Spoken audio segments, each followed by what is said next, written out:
Hello everyone, this is Saumya. Welcome to Dosar classes. आज start करेंगे हम क्लास 6 केमिस्ट्री का next chapter, common laboratory apparatus and equipments. Most important chapter है। आपको बहुत सारे नए नए इक्विपमेंट्स और एपरेटस के बारे में जानने को मिलेगा जो कि केमिस्ट्री लैब में आपको यूज़ में आएंगे। ओके, तो सबसे पहले बात कर लेते हैं कि एपरेटस क्या होता है। तो ध्यान होगा आपको कि लास्ट चैप्टर पे हम लोगों ने बात की थी रॉबर्ट विलियम बेल की, जो कि मॉडर्न फादर ऑफ केमिस्ट्री हैं, और उन्होंने ही सबसे पहले एक्सपेरिमेंट करा था अंडर कंट्रोल्ड कंडीशन में। और उन्होंने ही तभी इन सब छोटे छोटे वर्ड्स का जिक्र किया था, जैसे कि एपरेटस, प्रोसीजर, ऑब्जर्वेशन, एक्सपेरिमेंट। इन सब चीज़ों के बारे में उन्होंने उसी टाइम पे बताया था डिटेल में। ठीक है, तो ऑब्जर्वेशन क्या होता है सबसे पहले तो ये जान लेते हैं। तो ऑब्जर्वेशन क्या है, आप देखो यहाँ पर एक लड़की है, इसने एक साइड पे कोल्ड वाटर रखा है, एक साइड पे हॉट वाटर रखा है। उसने दोनों में अपनी फिंगर डिप की है, और डिप करने के बाद वो क्या ऑब्जर्व कर रही है, ऑब्जर्व क्या कर रही है, मीन्स क्या कर रही है, वो टच कर रही है वाटर को, और उसके बाद क्या सोच रही है, समझ रही है, वो अनुमान लगा रही है कि ये कौन सा वाटर गर्म है और कौन सा वाटर ठंडा है। तो यही हो गया ऑब्जर्वेशन। ठीक है, तो our everyday experience from the see, hear, touch, taste, smell. Means हम डेली लाइफ में अपने कोई चीज़ सूंघते हैं, कोई चीज़ टेस्ट करते हैं, कोई चीज़ सुनते हैं, स्मेल करते हैं। तो ये सब क्या है, धीरे धीरे हम चीज़ों को ऑब्जर्व करते हैं। मीन्स हमने चाय भी पी है तो हम ऑब्जर्व करके बताते हैं टेस्ट लेके कि वो ज़्यादा मीठी है या कम मीठी है या फिर नहीं मीठी है। ओके, तो यही हमारा ऑब्जर्वेशन कहलाता है। ठीक है, ये जो ऑब्जर्वेशन है साइंटिफिक कंक्लूजन के तक पहुंचने में हेल्प करता है। मीन्स हम अगर ऑब्जर्व जब तक नहीं करेंगे तब तक हम कैसे जानेंगे कि आज का वेदर ठंडा है या फिर गर्म है। ठीक है, तो हम एक साइंटिफिक कंक्लूजन पर तभी पहुंचते हैं जब हम किसी चीज़ को ऑब्जर्व करते हैं। अब एक्सपेरिमेंट क्या होता है, तो एक्सपेरिमेंट क्या है, chemistry is mostly based on experiment. Means chemistry एक ऐसा सब्जेक्ट है जो पूरा का पूरा केमिस्ट्री एक्सपेरिमेंट पर बेस्ड है। मीन्स जितने भी इसमें फिनोमेना है, जितने भी कंक्लूजन्स हैं, वो सब एक्सपेरिमेंट के करने के बाद ही निकाले गए हैं। ठीक है, तो पूरा केमिस्ट्री आपका एक्सपेरिमेंटल है। और experiment perform under control condition is actively where we observe natural and artificial phenomena.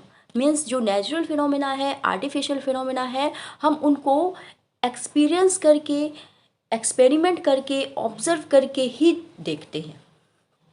ठीक है, तो हम समझ गए ऑब्जर्वेशन क्या होता है, एक्सपेरिमेंट क्या होता है, और हम कंक्लूजन तक कैसे पहुंचते हैं। Okay, next, what is laboratory. अब लेबोरेटरी एक वैसा वर्ड है, एक ऐसे स्पेस का नाम है, जैसे आप लोग घर पे जहाँ पे सोते हो उसको बेडरूम बोलते हो, जहाँ पे खाना बनाते हो उसे किचन बोलते हो, जहाँ पर नहाते हो वहाँ पर उसको बाथरूम बोलते हो, है ना। तो इस तरह से आप अलग अलग रूम का नाम दे देते हो। वैसे ही केमिस्ट्री के एक्सपेरिमेंट जिस रूम में किए जाते हैं उस रूम को हम लेबोरेटरी कहते हैं। ठीक है, तो a laboratory is place to perform experiment, observe chemical process and analyse result. Clear. अब इस लेबोरेटरी में जैसे कि आपके डिफरेंट डिफरेंट रूम में डिफरेंट डिफरेंट फैसिलिटी अवेलेबल होनी चाहिए। मीन्स आपके लिए बेडरूम में सोने के लिए बेड होना चाहिए। ठीक, किचन में जाते हो तो आपके लिए बहुत सारे यूटेंसिल्स होना चाहिए, फूड आइटम्स होना चाहिए जिससे आप अपना कुक कर सको फूड को। वॉशरूम जाते हो तो वहाँ पर टैप होना चाहिए, वाटर होना चाहिए, वाटर कंटेनर होना चाहिए, तो ये सारी चीज़ें होनी चाहिए, सोप होना चाहिए। ठीक है, तो इसी तरह से आपके लेबोरेटरी में डिफरेंट डिफरेंट टाइप की फैसिलिटीज़ अवेलेबल होनी चाहिए जहाँ पे अपना आप एक्सपेरिमेंट कर सको। उस एक्सपेरिमेंट के लिए आपको कोई भी प्रॉब्लम ना हो और किसी भी चीज़ की ज़रूरत हो तो वो सब कुछ वहाँ पर अवेलेबल हो। ठीक है, जैसे कुछ इंपॉर्टेंट फैसिलिटीज़ हैं, जैसे कि वर्किंग टेबल, एक वर्किंग टेबल होनी चाहिए। आप यहाँ पर देखो, आप इस जगह पे देखो, एक वर्किंग टेबल है जिस पे एक ये जो स्टूडेंट्स हैं ये आराम से खड़े होकर काम कर रहा है बिना डिस्टर्बेंस के। ठीक है, दूसरी चीज़, रेजेंट सेल्फ, ये एक शेल्फ बनी हुई है जिसके अंदर बहुत सारे केमिकल बॉटल में फिल रखे हुए हैं। यही रेजेंट्स जो होते हैं इनको सेफली हम शेल्फ में ही लगा कर रखते हैं जिससे हमें ईजिली मिल जाए। ठीक है, तो एक शेल्फ होनी चाहिए और एग्जॉस्ट फैन। हर एक केमिस्ट्री लैब में एक एग्जॉस्ट फैन ज़रूर होना चाहिए, क्योंकि अंदर हम क्या केमिकल रिएक्शन करवा रहे हैं उससे कोई भी टॉक्सिक गैस निकल सकती है, कोई फ्यूम निकल सकता है, कोई धुआं हो सकता है वहाँ पर। तो वो धीरे धीरे करके आपके रूम के बाहर जाता रहे, फिल्टर होता रहे, आपके रूम में कोई भी दुर्घटना ना हो, इसलिए एग्जॉस्ट फैन ज़रूरी होता है उस लेबोरेटरी में। नेक्स्ट है बैलेंस रूम।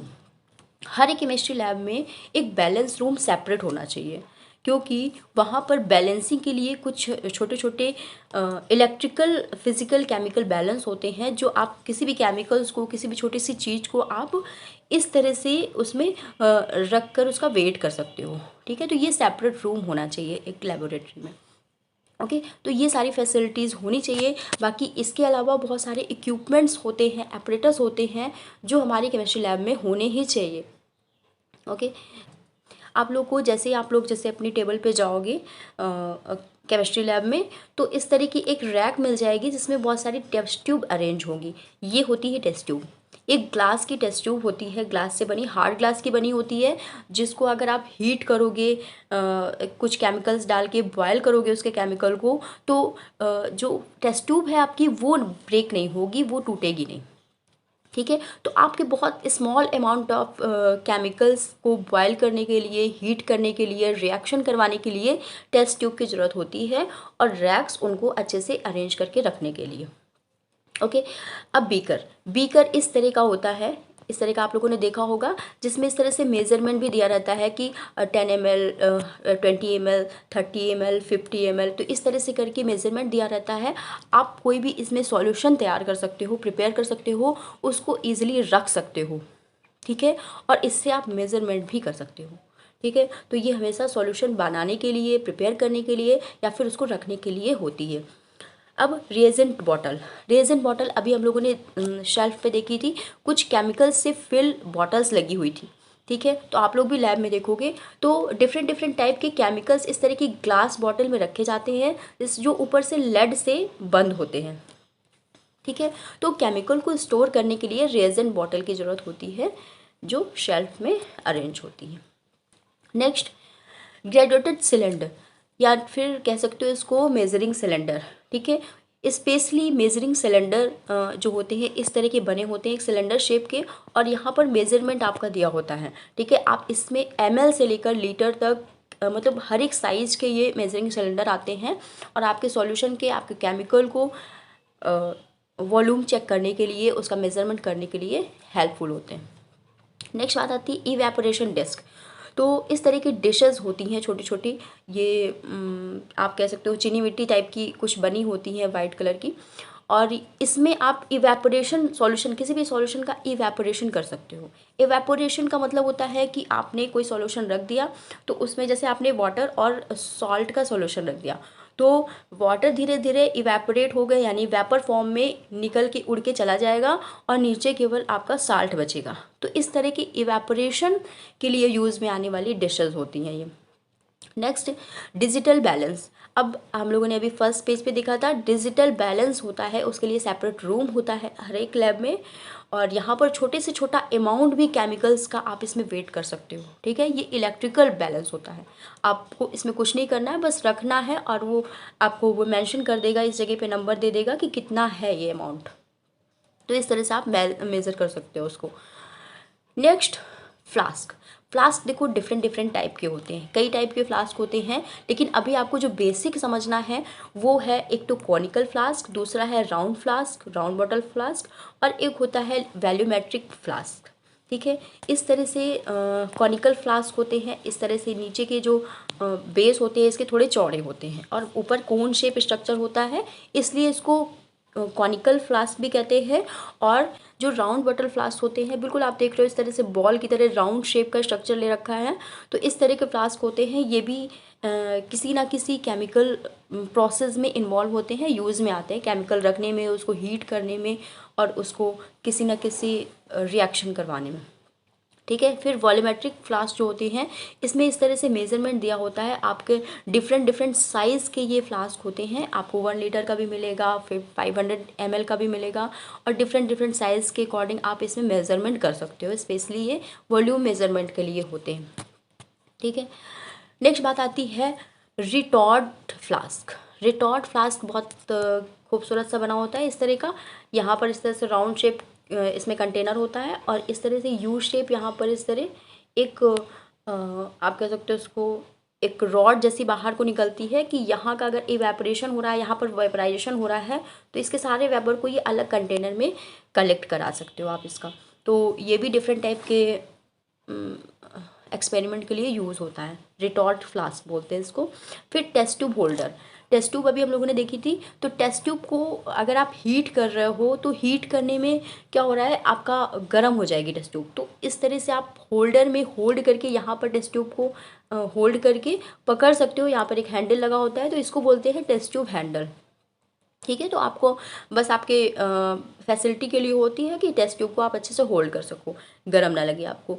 फिर फिल्टर पेपर। इस तरह के फिल्टर पेपर्स होते हैं जो कि आपका जो केमिकल, जो भी आप सॉल्यूशन बनाए हो या फिर जो भी केमिकल फॉर्म किए हो रिएक्शन के बाद, तो वो जो केमिकल है अगर आपको स्टेन करना है, यानी कि छन्नी के तरीके से छानना है, तो इस तरह का फिल्टर पेपर आप इस तरह से कोन शेप में करके लगा दो, और आपका पूरा सॉल्यूशन उससे अच्छे से स्टेन हो जाएगा, ठीक है। तो इस यूज़ में आते हैं ये फिल्टर पेपर आपको फिल्टर करने के लिए।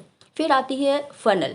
फ़नल क्या होता है, ये फ़नल कोन शेप की होती है, ग्लास की फ़नल भी होती है और प्लास्टिक फ़नल भी पाई जाती है। तो ये डिफरेंट डिफरेंट यूज़ के अकॉर्डिंग आपका मटेरियल चेंज भी हो सकता है, आती दोनों हैं, ठीक है। तो ये इसलिए होती है कि आप ज़्यादा अमाउंट में कोई केमिकल इसमें डाल रहे हो, तो आपके टेस्ट ट्यूब में ये आसानी से आ सकती है, क्योंकि टेस्ट ट्यूब का जो माउथ होता है वो थोड़ा सा ओपनिंग होता है, और तो आप अगर ऐसे ही डालोगे उसमें बीकर से, तो वो गिर सकता है, ठीक है। तो इसका यूज़, फ़नल का यूज़ हम स्टेनिंग पेपर यानी कि फ़िल्टर पेपर लगाने में भी यूज़ करते हैं, और ऐसे डायरेक्टली यूज़ में भी लाते हैं, ठीक। फिर mortar and pestle. Mortar and pestle मतलब इस तरह का एक, जैसे आपको कोई पेस्ट बना के तैयार करना होता है, तो इसमें डालकर आप इस तरह से उसको पेस्टल से पेस्ट करवा सकते हो, ठीक है। तो ये इस तरह का स्ट्रक्चर होता है मॉर्टन एंड पेस्टल का।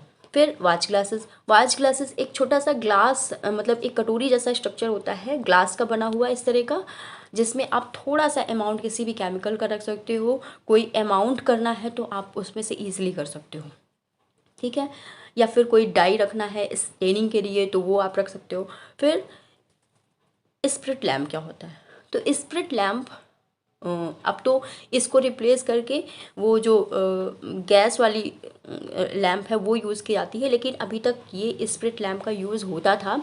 यहाँ पर एक स्प्रिट भरी होती थी जिसमें एक इस तरह से धागा लगा होता है, इसको आप इजीली जला सकते हो। तो यही स्प्रिट आपका एक केरोसिन की तरह जलती जाएगी, और आप आसानी से बिना धुएं का ये काम करती है, और यूज़ कर सकते हो टेस्ट ट्यूब में कोई भी एक्सपेरिमेंट करने के लिए, ठीक है।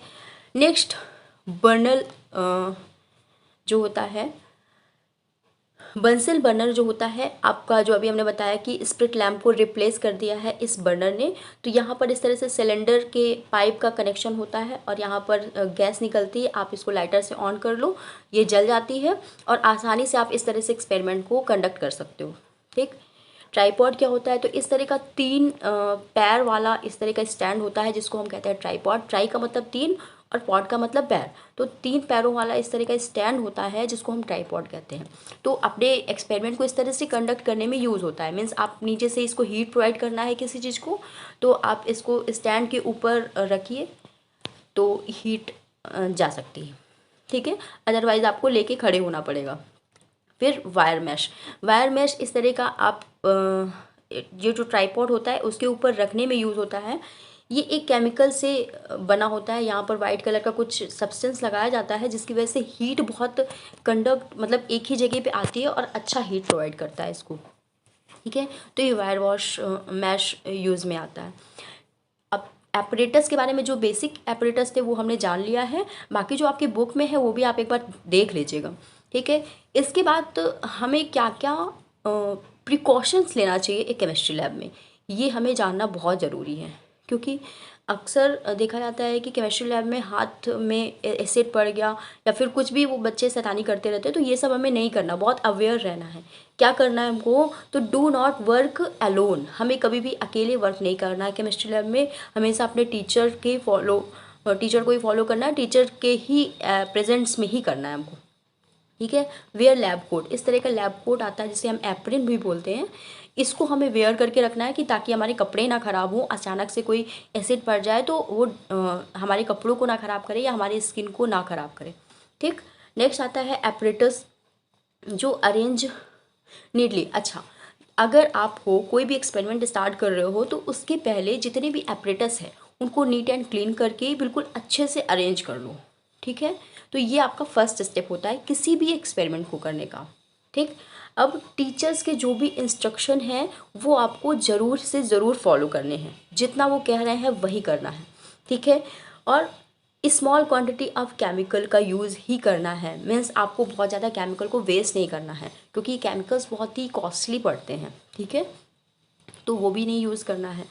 और किसी भी केमिकल को टेस्ट नहीं करना है बिना किसी के सजेशन के, और ना ही उस केमिकल को टच करना है हाथ से, ठीक है, डायरेक्ट टच में नहीं लाना है आपको, ठीक है, किसी भी अननोन सब्सटेंस को। और एसिड और जैसे कि कोई एसिड है, आपने टेस्ट ट्यूब पे लिया, कोई रिएक्शन कराया, तो डायरेक्ट आपको सिंक में उसको नहीं डालना है, क्योंकि अगर आप डायरेक्ट डालोगे तो सिंक खराब हो जाएगी। आप वाटर को रनिंग में लाइए, यानी टैप को खोलिए, वाटर रन करेगा, उसके बाद फिर एसिड को डालिए, ठीक है।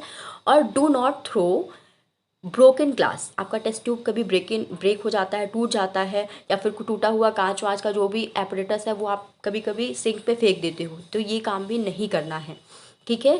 और अगर किसी केस में कभी इन केस आपके स्किन से कोई हार्श केमिकल टच हो गया है, आपको जलन हो रही है, तो इमीडिएटली आप उसको वॉश करिए वाटर से और अपने टीचर्स को इन्फॉर्म करिए, ठीक है। तो ये कुछ प्रिकॉशंस होते हैं, आपको बिल्कुल केयर करके ही रखना है, इसको लेना ही लेना है लेबोरेटरी में, ओके। तो इस चैप्टर पे यही छोटी छोटी बातें बताई गई हैं और इम्पॉर्टेंट हो जाता है आपके लिए चैप्टर। आज के लिए इतना ही, थैंक यू।